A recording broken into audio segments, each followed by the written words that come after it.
ایک یہ بھی کہتے ہوئے سنا گیا ہے بعض علماء کی جانب سے کہ رسول کریم صلی اللہ علیہ وسلم کی قسمت اچھی تھی کہ آپ کو حسین جیسا نواسا ملا۔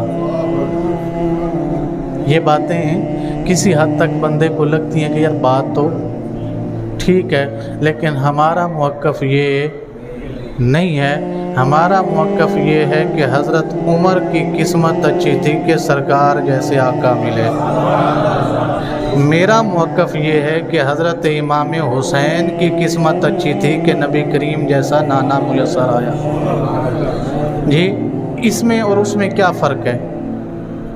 اس میں اور اس میں کیا فرق ہے؟ یہ فرق سمجھیے گا۔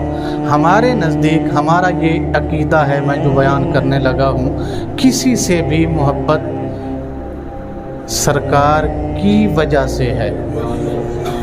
ہمارے نزدیک ہمارا عقیدہ کیا ہے کہ کسی بھی چیز سے، کسی بھی انسان سے، کسی بھی شخص سے محبت کا جو معیار ہے وہ کیا ہے؟ سرکار کی وجہ ہے۔ اور کسی سے نفرت کا معیار بھی کیا ہے؟ سرکار دو عالم صلی اللہ علیہ وسلم کی ذات گرامی کی وجہ ہے۔ ہم نے جس کو بھی مانا سرکار کی وجہ سے مانا، ہم جس کو بھی نہیں مانتے سرکار کی وجہ سے نہیں مانتے۔ ہم نے کسی کی وجہ سے سرکار کو نہیں مانا۔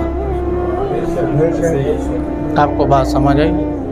ہم نے کسی کی وجہ سے نبی کریم صلی اللہ علیہ وسلم کو نہیں مانا، بلکہ جس کو بھی مانا نبی کریم صلی اللہ علیہ وسلم کی وجہ سے مانا۔ بس یہ فرق ہے تھوڑا سا۔ اس لیے ہمارا عقیدہ کیا ہے کہ عمر پاک کی قسمت اچھی تھی کہ آقا جیسے آقا ملے۔ امام حسین کی قسمت اچھی تھی کہ انہیں سلطان الانبیاء نانا ملے۔ تو بات سمجھ آئیے؟ ہم عمر کو بھی عمر اس لیے مانتے ہیں کہ وہ حضور کا وفادار ہے۔ ہم ابو بکر کو بھی ابو بکر اس لیے مانتے ہیں کہ وہ نبی کریم کا جانثار ہے۔ ہم عثمان غنی کو بھی عثمان غنی اسی لیے مانتے ہیں کہ وہ نبی کریم صلی اللہ علیہ وسلم کا ماننے والا ہے۔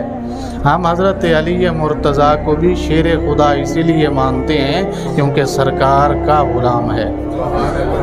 آپ کو بات سمجھ آ رہی ہے؟